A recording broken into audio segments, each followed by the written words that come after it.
여러분, 한 주간 평안하셨습니까? 오늘은 2월의 마지막 주일입니다. 아직 겨울은 여전한 것 같은데 달력은 이제 우리를 봄으로 이렇게 밀어넣고 있는 것 같습니다. 이제 다 같이 자리에서 일어나셔서 2월 마지막 주일 예배 하나님 앞에 함께 드리겠습니다.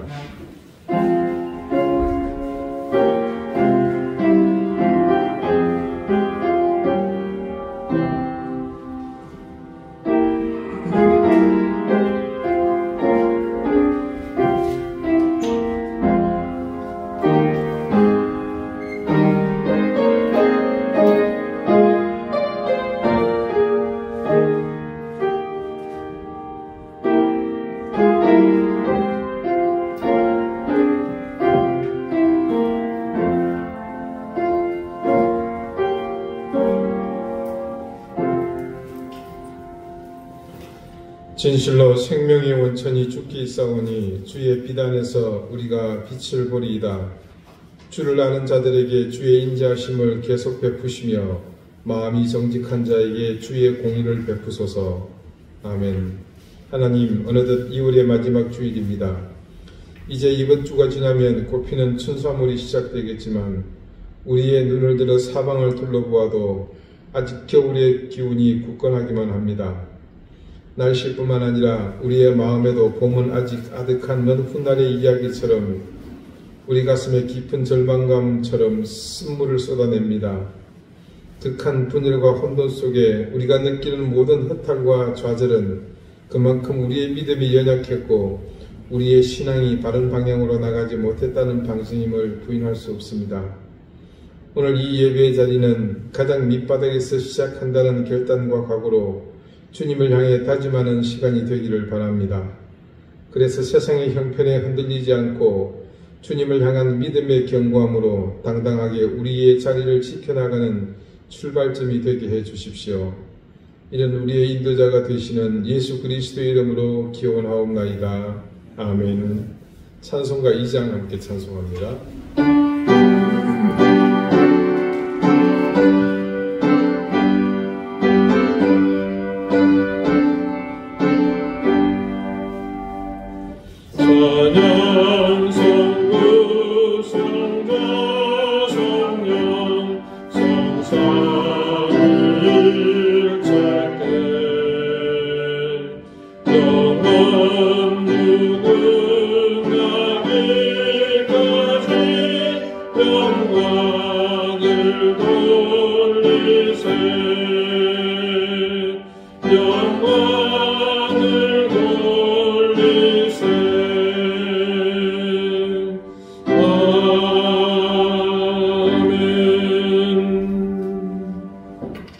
이제 다 함께 참회의 기도를 드리겠습니다. 하나님, 이 시간 우리의 모든 죄와 허물을 인자하신 아버지의 은총 앞에 고하며 사주의 은총을 구합니다. 세상 가운데 만연한 죄악의 흥황을 보며 깨닫지 못했던 우리의 불의함을 용서해 주십시오. 원수까지도 사랑하라신 주님의 말씀을 입으로 말하며 눈으로 읽으며 또한 하나님을 향해 기도했던 우리가 정작 우리의 그런 역할이 필요할 때 모두 약속이나 한 듯 침묵했습니다. 교회인 우리가 침묵하는 것도 잘못이지만 우리 역시 내가 판단하고 선택한 진영에 서서 다른 사람을 향해 비난하며 그들을 정죄하기에 바빴습니다. 내 생각이 곧 하나님의 뜻이라도 되는 양 비판하며 비난하고 정죄하고 마침내 저주하기에 이르는 그야말로 가감없는 죄인의 모습 그대로 지금 이 세상 속에 서 있습니다. 하나님, 악한 영의 역사에 동조하고 우리의 입술을, 우리의 생각을 그 악함의 도구로 사용한 잘못을 깨닫습니다. 하나님, 우리의 이 허물을 용서해 주십시오. 더 이상 악한 도구로 살지 않게 하시고 주님의 선하고 의로운 도구로 지금 이 땅에 필요한 하나님의 의를 삶으로 드러내게 해 주십시오. 이제는 하나님과 나만이 아는 은밀한 죄를 생각하며 계속해서 침묵 가운데 참회의 기도를 드립니다.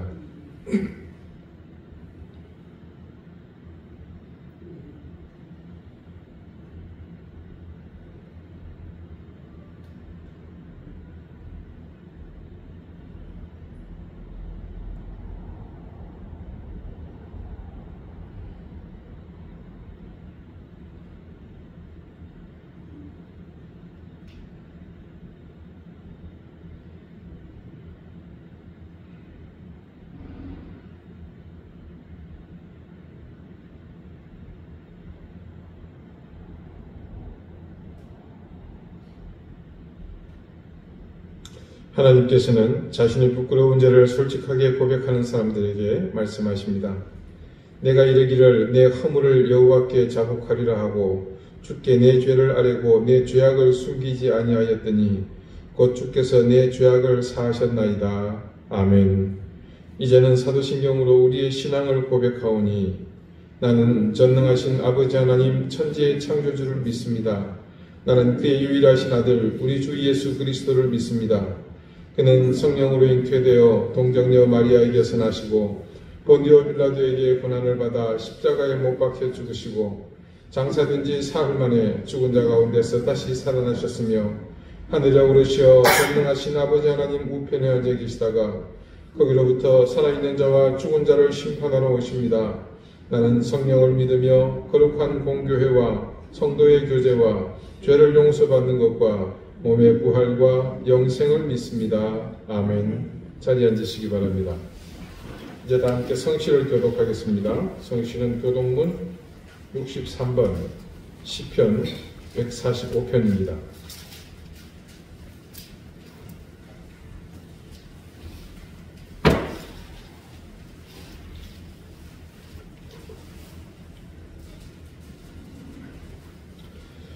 왕이신 나의 하나님이여 내가 주를 높이고 영원히 주의 이름을 송축하리이다. 내가 날마다 주를 송축하며 영원히 주의 이름을 송축하리이다. 여호와는 위대하시니 크게 찬양할 것이라. 그의 위대하심을 측량하지 못하리로다. 대대로 주께서 행하신 일을 크게 찬양하며 주의 능한 일을 선포하리로다. 주의 존귀하고 영광스러운 위엄과 주의 기이한 일들을 나는 작은 소리로 읊조리리이다. 사람들은 주의 두려운 일의 권능을 말할 것이요 나도 주의 위대하심을 선포하리이다. 그들이 주의 크신 은혜를 기념하여 말하며 주의 의를 노래하리이다. 여호와는 은혜로우시며 긍휼이 많으시며 노하기를 내게 하시며 인자하심이 크시도다. 여호와께서는 모든 것을 선대하시며 그 지으신 모든 것에 긍휼을 베푸시는도다. 여호와여 주께서 지으신 모든 것들이 주께 감사하며 주의 성도들이 주를 송축하리이다. 아멘. 기도드리겠습니다. 하나님, 어느덧 2월이 다 지나고 이제 3월이 우리 앞에 다가왔습니다. 아직 겨울은 굳건한 것 같은데 세월은 우리를 봄으로 밀어넣고 있습니다. 세월은 어김없고 대자연은 이제 꽃피는 춘사물이 되겠지만 우리의 눈을 들어 사방을 둘러보고 또 그 가운데 우리의 중심을 보지만 기온만 그런 것이 아니라 세상 사람들의 마음에도 봄은 아직 아득한 먼 훗날의 이야기처럼 느껴집니다. 우리는 여전히 깊은 절망으로 쓰디쓴 강물에 깊이 잠겨있고 우리의 가슴에는 그 절망감 때문에 쓴물만이 쏟아져 나옵니다. 극한 분열과 혼돈 속에 우리가 느끼는 모든 흑탈과 좌절은 그만큼 우리의 믿음이 연약했고 우리의 신앙이 바른 방향으로 나가지 못했다는 방증임을 부인할 수 없습니다. 세상 가운데 만연한 죄악의 흥황을 보며 깨닫지 못하여 우리는 모두가 불의한 길에 그저 힘을 보탤 뿐이었습니다. 하나님을 사랑하는 것처럼 이웃도 사랑하라고 하셨지만 그러지 못했고 세상 사람들이 하는 것처럼 정죄와 저주를 일삼는 일상이 우리 삶을 온통 지배했습니다.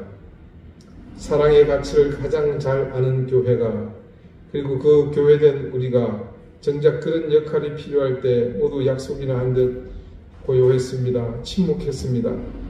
교회인 우리가 침묵하는 것도 잘못이지만 우리 역시 내가 판단하고 선택한 진영에 서서 다른 사람을 향해 비난하며 그들을 정죄하기에 바빴습니다. 내가 믿고 싶은 믿음으로 하나님의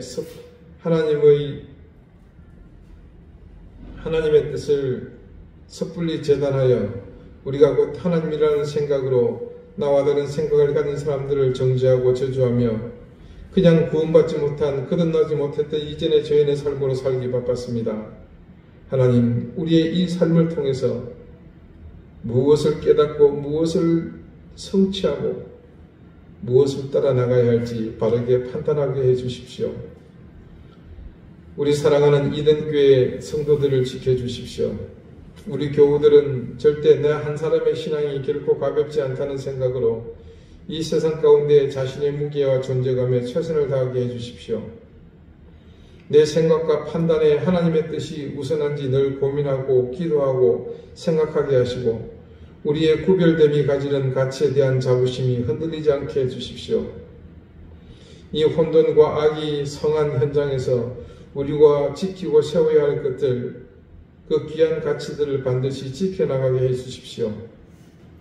내가 또한 우리가 교회라는 사실을 기억하며 이 시대 속에 그리고 이 모든 혼돈과 무질서 속에 올바른 교회로 살아가게 해주십시오. 그리고 이 모든 위협들과 위험 속에서 그것들을 헤쳐나가며 이겨나갈 힘과 용기를 주시고 무엇보다 하나님을 의지하는 믿음 위에 은혜를 더해 주시기를 간절히 구합니다. 한 사람의 신앙인으로 그리고 스스로가 교회된 이 존귀한 하나님의 자녀들이 그 존귀함이 합당한 은혜와 복을 누리게 해주시기를 구합니다. 가정의 평강을 더해 주시고 저들에게 허락하신 생업의 복을 더해 주십시오. 사랑하는 귀한 자녀들이 하나님의 귀한 은혜를 받으며 그 앞길이 하나님의 인도하심 속에 형통하도록 인도해 주십시오. 무엇보다 건강의 복을 구합니다. 병들어 고통받는 가족들을 주님께서 치유해 주시고 회복해 주십시오. 각처로 출두하는 우리 교우들 하나님께서 이 시간을 기억하며 모두가 예배의 자리에 함께 설 수 있도록 인도해 주십시오. 하나님, 우크라이나와 러시아의 전쟁이 소복히 그치도록 인도해 주십시오. 아프가니스탄과 미얀마의 백성들이 울부짖는 소리를 외면하지 않게 해주십시오. 이스라엘을 중심으로 한 중동에 속히 장기적이고 든든한 평화가 세워지게 해주십시오. 하나님, 무안공항에서 항공기 사고로 가족을 잃은 유족들을 위로해 주시길 구합니다. 가족들의 아픔과 슬픔이 한낱 정치인들의 더러운 수단이 되지 않게 해주시고 진짜 위로받고 보상을 받아야 할 이들이 하나님의 위로와 소망 가운데 거할 수 있도록 인도해 주십시오. 태국 치앙마이에서 한센병원 사역을 감당하고 있는 신주용 선교사, 그리고 특별히 미얀마 군부 때문에 자녀들과 헤어져 있어야 하는 어린이들을 인도해 주시기를 구합니다. 오늘 이 예배 가운데 함께 하시는 하나님, 우리가 주님을 만나는 이 귀한 자리가 생명이 회복되고 위로와 소망이 있는 자리가 되기를 원하며 그 소망을 가지고 나온 저들 위해 하나님께서 은혜와 놀라운 복을 더해 주십시오. 우리는 그저 겸손히 머리 숙여 우리의 심령을 가난하게 주님을 향해 엽니다. 우리의 경배와 찬양을 받아 주십시오. 예수 그리스도 이름으로 기도드립니다. 아멘.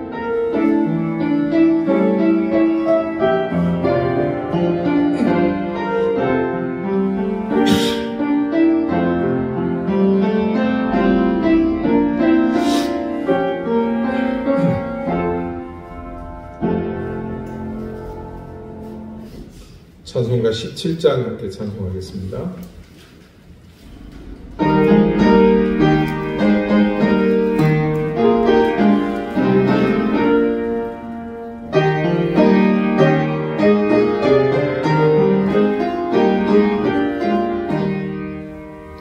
사랑의 하나님 이곳에 계시니 주 영광이 성전을 가득히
하나님께서 우리에게 주시는 말씀은 신약성경 에베소서 6장 13절에서 17절까지 말씀입니다.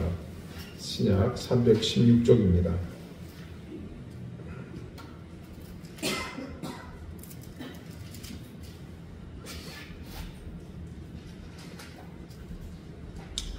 에베소서 6장 13절에서 17절 말씀 우리 다같이 한 목소리를 읽겠습니다. 이제 다같이 자리에서 일어나셔서 13절부터 17절까지 오늘 함께 읽도록 하겠습니다. 그러므로 하나님의 전신갑주를 취하라. 이는 악한 날에 너희가 능히 대적하고 모든 일을 행한 후에 서기 위함이라.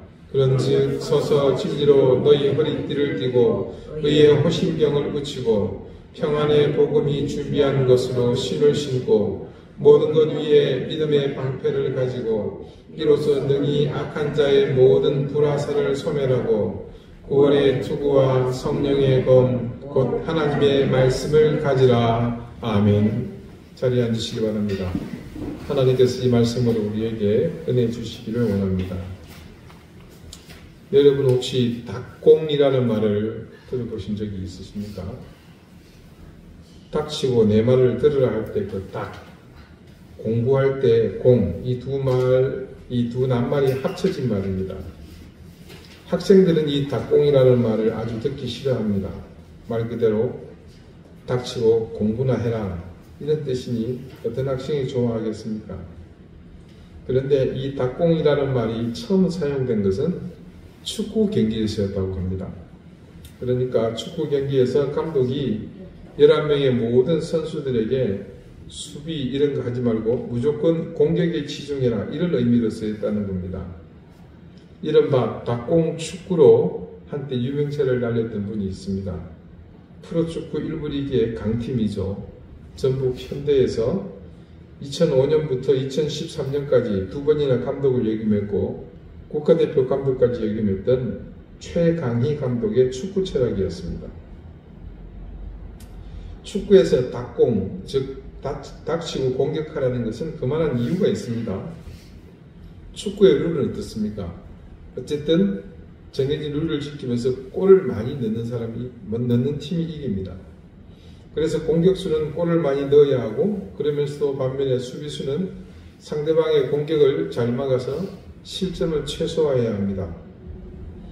축구 경기가 진행되는 90분 동안 공격과 수비가 상황에 따라 적절하게 조절되어서 골을 넣을 때는 공격에 치중을 하지만 상대편의 반격이 거세질 때는 수비를 강화해야 합니다.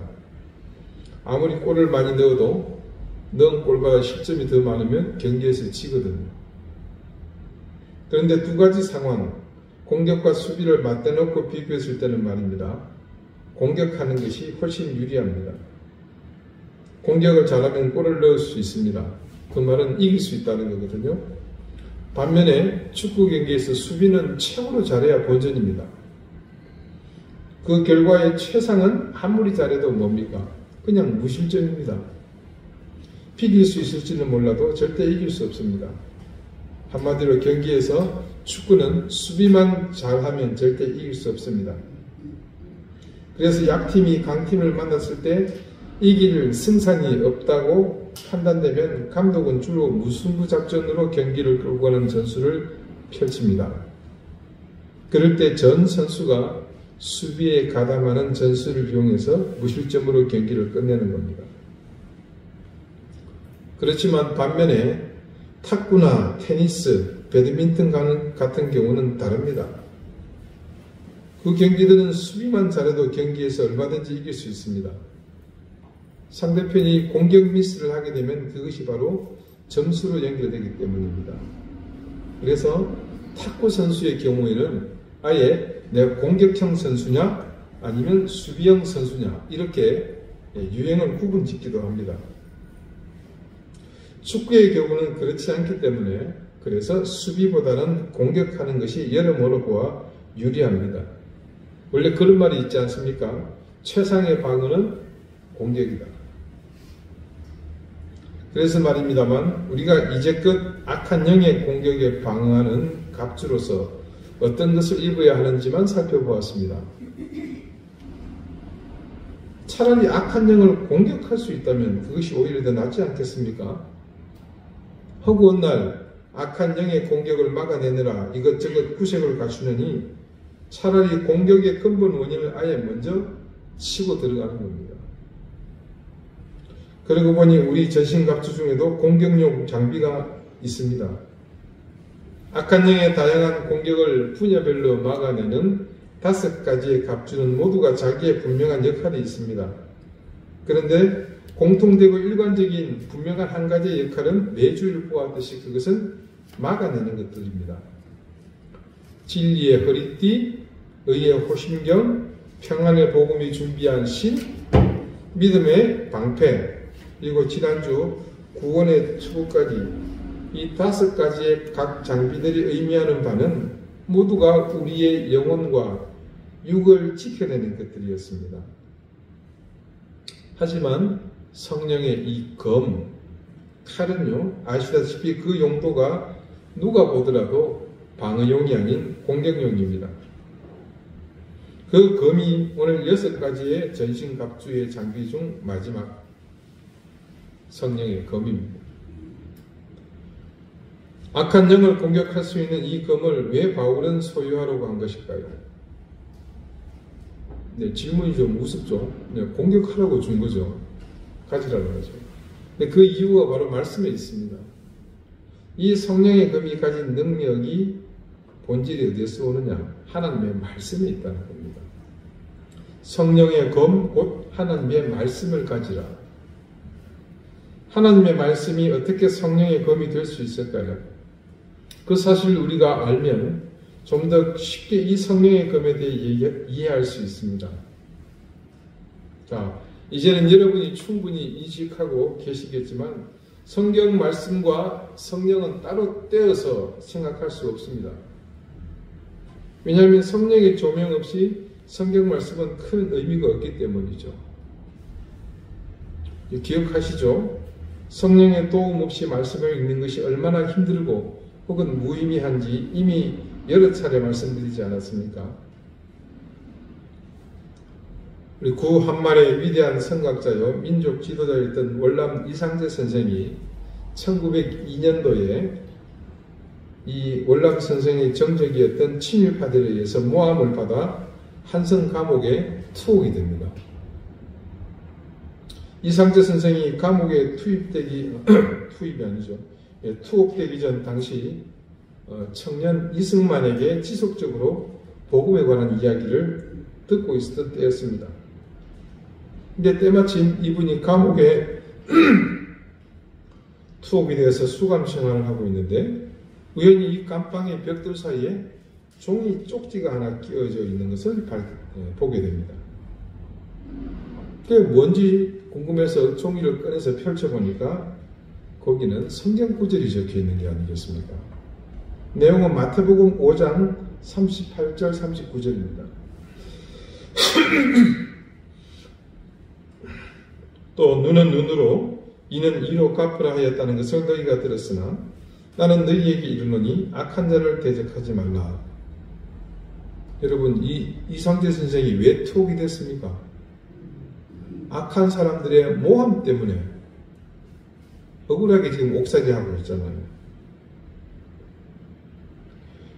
근데 이 말씀을 폈을 때 이게 얼마만큼 충격적으로 다가왔겠습니까?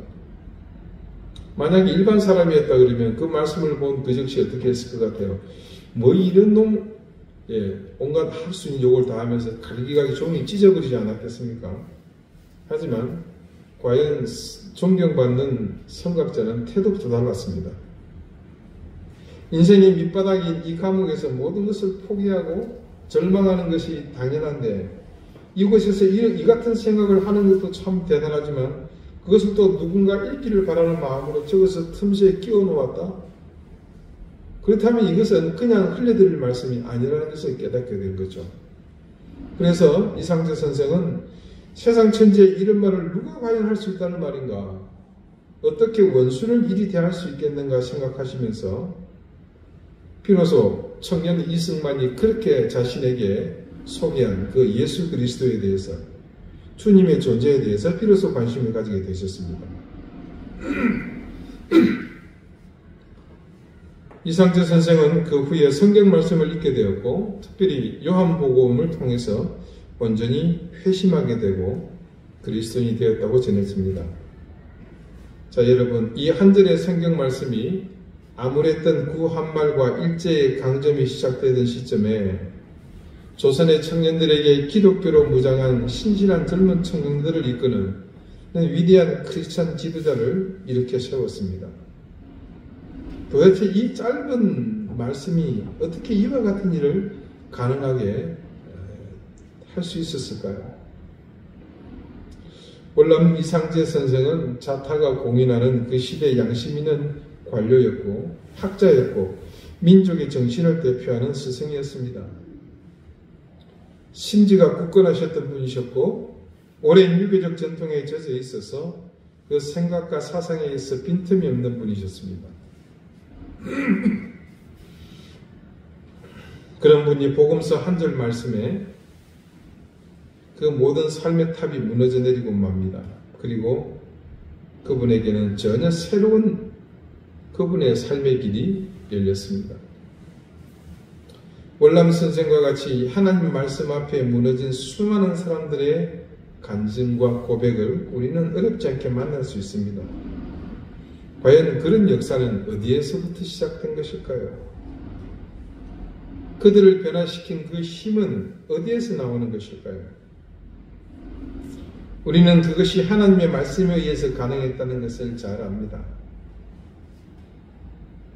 그런데 단지 보기만 해서 그렇게 될 수 있었겠습니까? 성령께서 역사하시고 말씀의 의미가 보였기 때문입니다. 평소에는 알 수 없습니다. 그러나 성령의 조명 아래서 말씀 앞에 그것을 세워두고서 보았을 때는 그 진실은 드러납니다. 말씀의 검, 성령의 검이 지나가면 모든 것은 그 진실이 드러나게 되어 있습니다. 자, 성경 말씀에 대한 말씀, 우리 지난주도 함께 보았죠. 히브리서 4장 12절 말씀. 다시 한번 제가 그 말씀을 읽습니다. 하나님의 말씀은 살아있고 활력이 있어 좌우에 날선 어떤 검보다도 예리하여 홍과 영과 및 관절과 골수를 찔러 쪼기까지 하며 또 마음의 생각과 뜻을 판단하나니 지으신 것이 하나도 그 앞에 나타나지 않음이 없고 우리의 결산을 받으실 이의 눈앞에 만물이 벌거벗은 것 같이 드러나느니라. 자, 이 첫 부분 하나님의 말씀은 살아있고에서 살아있고에 해당하는 헬라어는 존입니다. 존.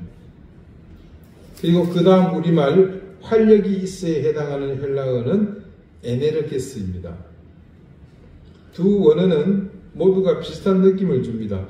먼저 살아있어라고 번역된 존은요, 분사형으로서 지금도 그 생명력이 유지되고 있음을 의미합니다. 에네르게스는 이 존의 지속을 뒷받침하는 힘의 원천이라는 뜻을 내포하고 있습니다. 그러니까 살아있는데 그냥 살아있는 것이 아니고 어떤 힘의 원천에 의해서 계속 그 생명의 힘을 공급받는다는 겁니다. 하나님의 말씀이 우리의 내면에서 생명력이 있어서 그 힘이 지속적으로 유지되고 있음을 이 헬라어 원문은 그 본래의 뜻에서는 그것을 쉽게 여실히 드러내고 있습니다. 자, 여러분, 이것은 성령께서 우리 가운데 역사하시는 방법과 너무 흡사합니다. 이 말씀의 검이 왜 하나님의 성령의 검이 되는지, 그분이 우리 가운데 내재하심으로 그분의 능력이 우리의 모든 생각과 판단에 영향을 미치지 않습니까? 그런 의미에서 말씀과 성령이 우리에게 미치는 영향은 서로 깊은 관계, 뗄래야 뗄 수 없는 관계에 있다는 것을 여기서 정확하게 드러내는 거죠. 그 다음 계속 말씀을 이어봅니다. 홍과 영과 및 관절과 골수를 찔러 쪼개기까지 하며 또 마음의 생각과 뜻을 판단하나니, 말씀이요, 홍과 영과 육체를 찔러 쪼개는 것과 그리고 마음의 생각과 뜻을 판단하는 힘이 있다고 이 말씀은 증거합니다. 여기서 우리말 마음의 생각으로 번역한 헬라어는요, 엔디메세온. 이게 무슨 뜻이냐면 감정의 활동을 총칭하는 말입니다. 그 다음에 뜻에 해당하는 헬라어는 엔노이온인데요.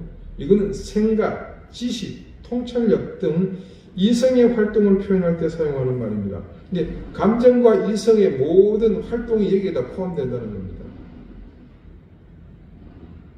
그래서 이 원문의 뜻을 두고 볼 때 분명하게 알 수 있는 것은요, 말씀은 우리 내면의 모든 것, 감정과 이성, 포함한 모든 것을 판단할 수 있다는 겁니다. 그래서 이것은 우리 인생의 모든 내적 의지에 대한 분명한 기준이 무엇이라는 겁니까? 말씀이라는 것을 강력히 증거하는 부분입니다. 그래서 원문에서 드러나는 이와 같은 내용을 종합해 보면요, 하나님의 말씀이 유일하게 악한 영을 공격하는 성령의 검이 될 수 있다는 것을 알 수 있습니다. 이 히브리서 말씀에 따르면 모든 상황을 성령의 검, 바로 그 칼날 위에 놓으면 시시비비를 가릴 수 있다는 것을 알 수 있습니다. 이것은 혼돈 속에서 우리에게 질서를 줄 뿐만 아니라 혼란 속에서 갈피를 잡지 못하는 우리의 인생을 진리의 길로 인도하는 능력이 된다는 뜻입니다. 내 생각, 내 의지, 내 가치관과 인생에 대한 모든 철학, 이게 뭐 거창한 것 같지만 이것들이 여러분 너무 강하게 되면 어떻게 됩니까? 하나님의 뜻 앞에서 내가 굴복하지 못합니다. 그런 하나님의 뜻에 따르지 못하게 하는 그런 자, 그래서 나를 살아있지 못하게 하는 유일한 무기가 뭐다? 바로 이 말씀의 검, 성령의 검이라는 겁니다. 이 성령의 검이 나를 다스리지 못하면요, 나는 멸망합니다. 왜냐하면요, 우리가 말씀의 조명을 받지 못하고 내 의지로만 살아간다는 것은, 그것은 바로 멸망길로 나아가는 지름길이기 때문에 그렇습니다. 아니, 나는 그래도 굉장히 선하고 양심적으로 행하고 나는 그렇게 말하는데 라고 주장할 수 있습니다. 그렇지만 그것은 엄밀한 의미에서 사실이라고 말할 수 없죠. 우리 교우들은 잘 압니다. 왜냐하면 제가 이미 수차례 강조해 왔으니까요. 자, 우리의 본질을 봅시다. 우리 자체가 죄인이잖아요. 불완전하며 유한한 존재인데 어떻게 인간이 스스로에게서 선한 것이 나올 수 있으며 진리가 나올 수 있겠습니까? 그런데도 그것이 맞다고 그것을 주장한다면 그건 자기 교만에 빠져서 나오는 잘못된 생각입니다. 자, 그 다음 후반부에 보면요, 지으신 것이 하나도 그 앞에 나타나지 않음이 없고 우리의 결사를 받으실 이의 눈앞에 만물이 벌거벗은 것 같이 드러나느니라.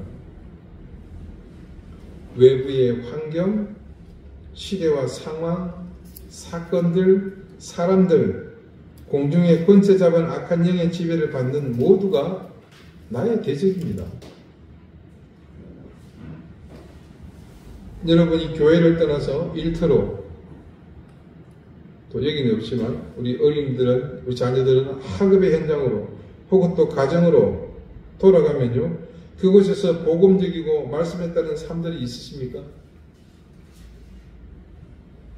결코 그렇지 않습니다. 우리도 결코 그렇지 못할진데 타인은 물어볼 것도 없습니다. 자, 우리 가정만 해도 금방 드러나잖아요. 여러분은 배우자가 아침에 일어나서 첫인사를 어떻게 합니까? 이 부인 일어나셨어요? 서방님, 날이 밝았습니다. 예, 속이 너글거리죠. 아내여, 이제 그만 잠에서 깨어나시오. 남편 된 그대여, 어서 속히 일터로 나갈 준비를 하셔야죠. 네, 역시 속이 불편합니다.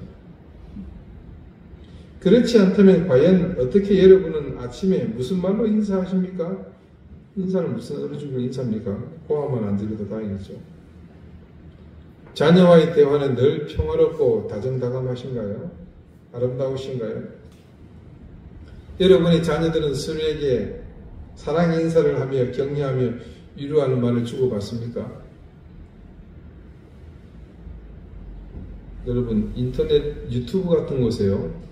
이거 한번 쳐보세요. 현실남매. 현실의 누나와 남동생 아니면 오빠와 여동생의 관계를 동영상으로 이렇게 꾸며놓은 게 있어요. 오고 가는 이 단어의 수준부터 틀려집니다. 에이 왼수야 부터 시작해서 진짜 재밌습니다. 여러분 만약에 서로가 가족이라는 혈연의 관계가 아니라면요, 가정은요 금방이라도 치고받는 맹렬한 싸움터로 변할 수 있는 곳입니다. 학교는 어떻습니까? 인성을 가르치고 훌륭한 인격체로서 성장시켜야 할 학교는 이미 그 기능이 마비되지 않았습니까? 아름답고 복음적이며 하나님의 사랑은 기대할 수 없는 곳이 되었습니다. 일터는 말할 필요도 없을 것입니다. 그나마 크리스천이 운영하는 곳은 좀 낫겠지 싶었는데 그럼에도 불구하고 비리가 가득하고 불법이 난무합니다. 직장의 상사는 이게 불의한 것인지 선한 것인지 구분하지 않고 무조건 명령합니다. 동료들은 다릅니까? 네가 죽어야 내가 산다. 밑에 후배들도 똑같습니다. 요즘 MZ세대를 보면 직장 상사들이 그냥 외계인이라고 합니다.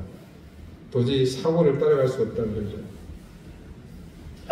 일터조차도 살아남기 위한 몸비림만 가득한 곳이지 그곳에는 선한 것을 찾아볼 수 없습니다. 그 모든 상황, 우리의 외적 환경은 우리가 전혀 크리스찬으로 살아가지 못하도록 하는 그런 환경들입니다. 우리의 내면도 그리고 나를 둘러싼 삶의 환경도 모두가 그리스도인의 삶에는 적대적인 환경밖에 없습니다. 이 내적, 외적 모든 상황을 우리는 정확하게 분간하지 못하고 우리조차도 함께 동화되어 왔지 않습니까? 그렇게 무의식 속에 오래도록 자리 잡고 있었던 그 삶을 분명하게 그 본질을 보여주고 판단하게 하는 능력이 바로 이 성령의 검에 있습니다. 우리가 말씀에 온전히 바로 서 있을 때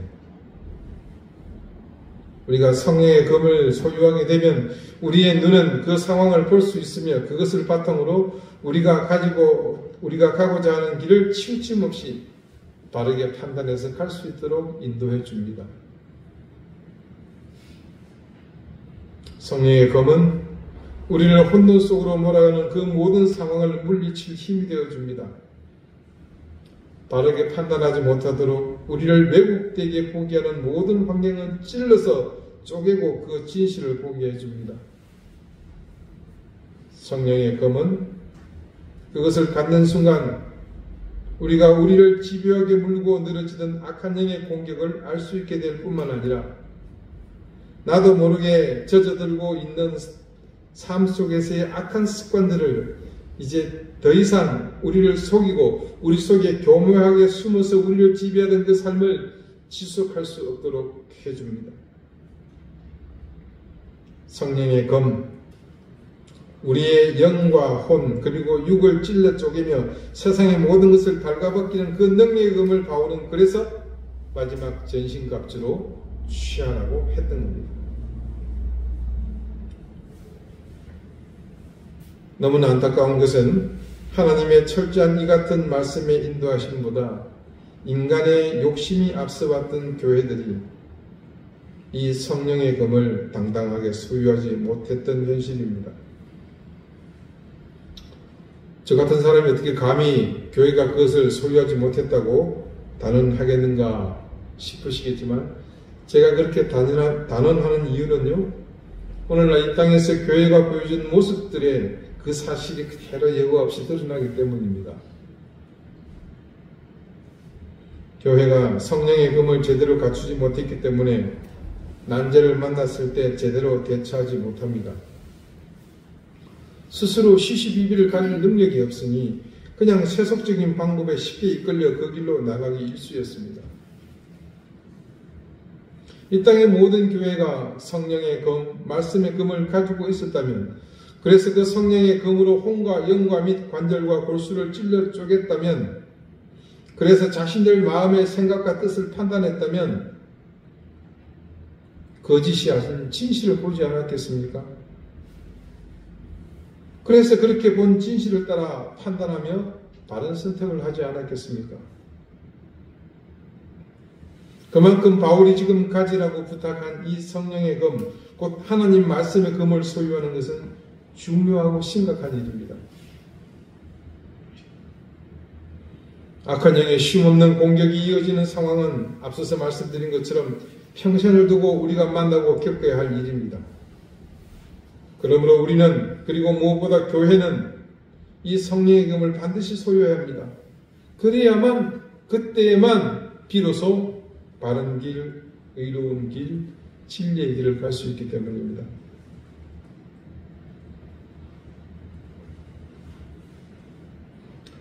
이제 악한 영으로부터 우리를 지키고 더 나아가 교회를 지키기 위해 바울이 에베소 교회를 향해 갖추라고 한 6가지 장비에 대한 말씀을 마무리합니다.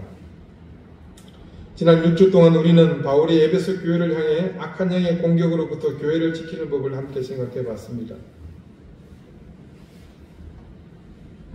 오늘 13절 말씀부터 17절 말씀까지 같이 읽었습니다만은 그 서두에 우리가 짚고 넘어가야 할 중요한 사실이 있었죠. 교회된 우리는 스스로 악한 영으로부터 자신을 완벽히 지켜낼 수 있는 존재가 아닙니다. 거기에 대해서 불완전한 우리 삶의 현장은 이 악한 영의 공격을 받는 영적 전쟁터라는 것이며 우리의 인생이 끝나는 날까지 그런 위협은 우리 인생에서 절대 사라지지 않는다는 사실입니다. 그래서 그런 불완전한 우리가 모여 형성된 이 교회도 그런 영적 전쟁은 필연적입니다. 혹이라도 사라질 것이라든지 나는 그 전쟁에서 예외라는 생각은 아예 생각조차 하지 마시길 바랍니다. 그러므로 바울이 에베소 교회를 향해 착용하라고 했던 그 6가지 장비를 우리가 모두 갖추기 위해 노력을 게을리해서는 안 됩니다. 다시 한 번 더 마지막으로 우리의 장비들을 점검해 봅시다. 먼저 우리는 모두 진리의 띠로 허리를 띄었습니다. 그 띠는 영원히 변치 않는 진리의 띠입니다. 그 영원히 변치 않는 진리의 핵심 가치가 무엇이었습니까? 그것은 사랑이었습니다. 그래서 우리는 그 사랑의 띠로 우리 자신을 보호할 수 있게 되었습니다. 두 번째는 의의 호심경이었습니다. 그것을 착용함으로 우리의 가슴, 머리가 아닌 따뜻한 가슴으로 마귀를 대적한 힘을 얻게 되었습니다. 가슴이 떠나버리고 머리만 남은 교회는 더 이상 교회의 사명을 감당할 수 없음을 우리는 알게 되었습니다. 세 번째는 하나님의 부르심에 언제든지 주저없이 달려나갈 수 있도록 평안의 복음이 준비한 신발, 밟을 때마다 바닥을 울리는 칼리가를 신어야 합니다. 이 신발을 우리가 신는다는 것은 곧 우리가 주님의 부름에 순응하는 사명의 삶을 산다는 것과 같다고 했습니다. 그리고 네 번째, 인내와 더불어 완전한 자기 부인이 바탕이 될 때 우리는 하나님의 권능이 현실이 되는 열쇠를 소유하는 온전한 믿음을 가지게 된다고 했습니다. 그 믿음으로 무장한 방패는 우리를 향해 쉴 새 없이 날아오는 사탄의 모든 불화살을 막아낼 유일한 무기였습니다. 우리는 이제 그 믿음의 방패를 소유하게 되었습니다. 그리고 다섯 번째, 우리 스스로가 하나님 나라의 백성임을 깨닫고 그 하나님 나라의 통치로 이 세상의 법을 넘어 소망을 이루는 구원의 투구로 악한 영이 장악하고 있는 소망의 그 통로를 헤쳐나갈 힘을 또한 가지게 되었습니다. 이제 더 이상 우리를 건드릴 수 있는 것은 아무것도 없습니다. 이 세상의 어떤 강력한 사탄의 권세도 우리를 넘볼 수 없습니다. 우리에게는 악한 영의 권세, 사탄이 넘볼 수 없는 진리, 의, 복음과 평안, 그리고 믿음과 구원이 있기 때문입니다. 그래서 이제 이 말씀의 검, 성령의 검을 빼들고 우리는 우리의 생각과 판단, 그리고 우리 삶 속에 가려져 있고 왜곡된 모든 상황의 실체를 벌거벗길 힘을 가지게 되었습니다.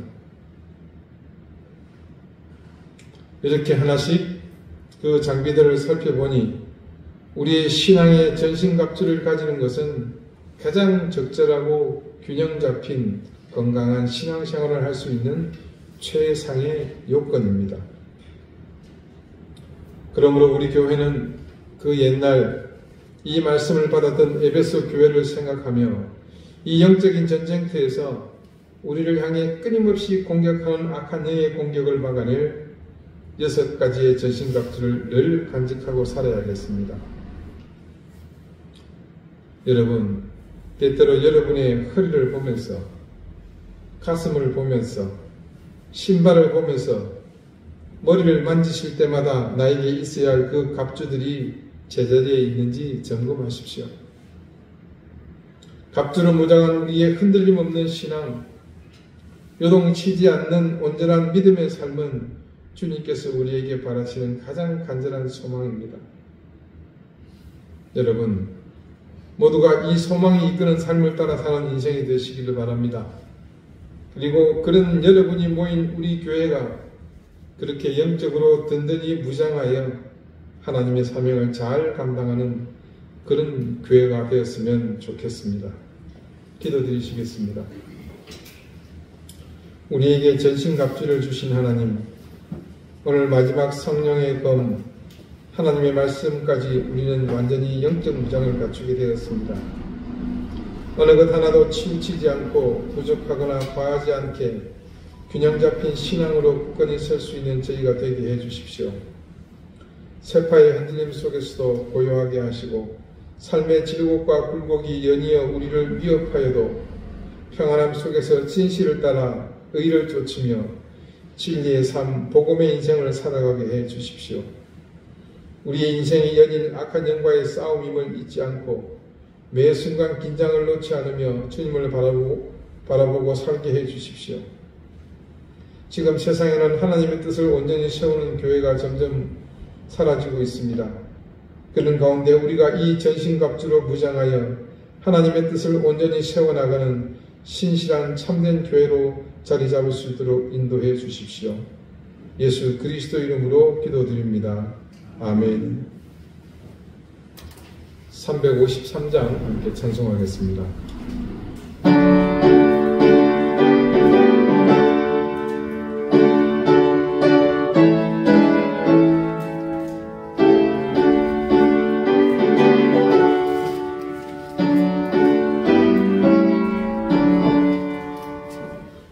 십자가 군면되어서 예수를 따를 때 무서워하는 마음으로 죽어온 죄가 나 예수 그리스도 나를 속량했으니 나 십자가를 못쓰는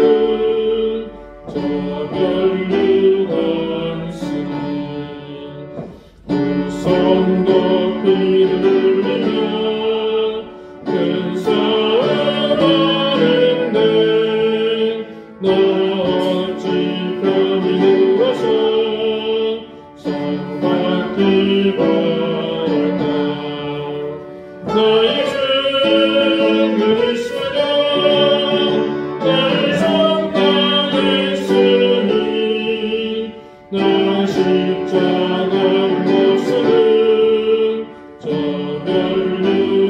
멸류관쓰니 이제 악마는 세상에 수많은 원수들 날 유혹하고 했지만 그치만 따르니 나의 주 그리스도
자비로우신 하나님, 하나님의 은혜와 사랑을 기억합니다.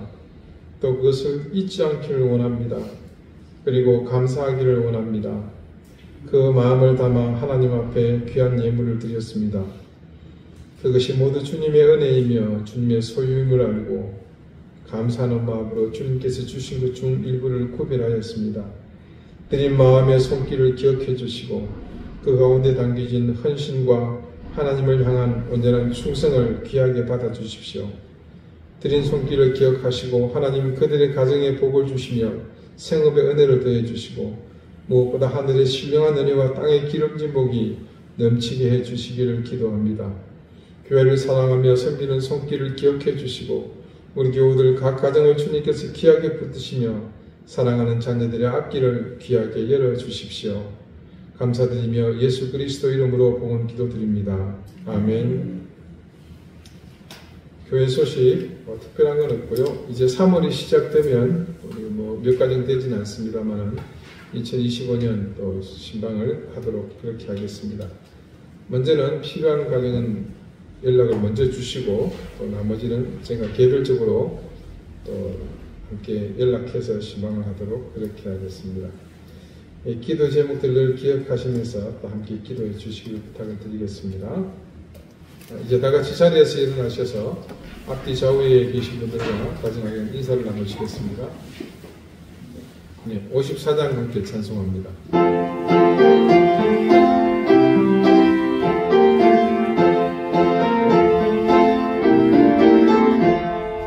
주여 복을 구하오니 편히 가게 하시고 사람마다 주대로 믿도록 하시고 만나 같은 세상에서 항상 인도하소서.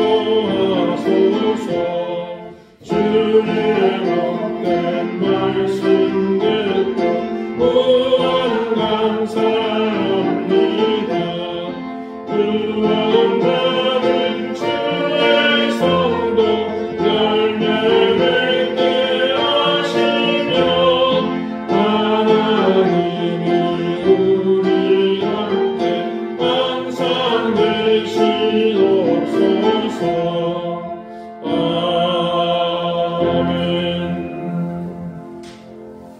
이제는 예수 그리스도의 은혜와 하나님의 사랑과 성령의 교통하심이 악한 영에 더디게 맞설 수 있도록 하나님께서 바울을 통해 우리에게 무장하라 말씀하신 진리의 허리띠, 의의 호심경, 평안의 복음이 준비한 신, 믿음의 방패, 구원의 투구, 그리고 성령의 검을 소유하며 그 모든 싸움에서 당당히 이기는 하나님의 군사가 되기를 소망하고 각오하는 우리 사랑하는 이덴교회 모든 성도들과 저들의 가정과 생업과 주신 자녀들 위해 이제로부터 영원토록 항상 함께 하시기를 간절히 축원하옵나이다. 아멘.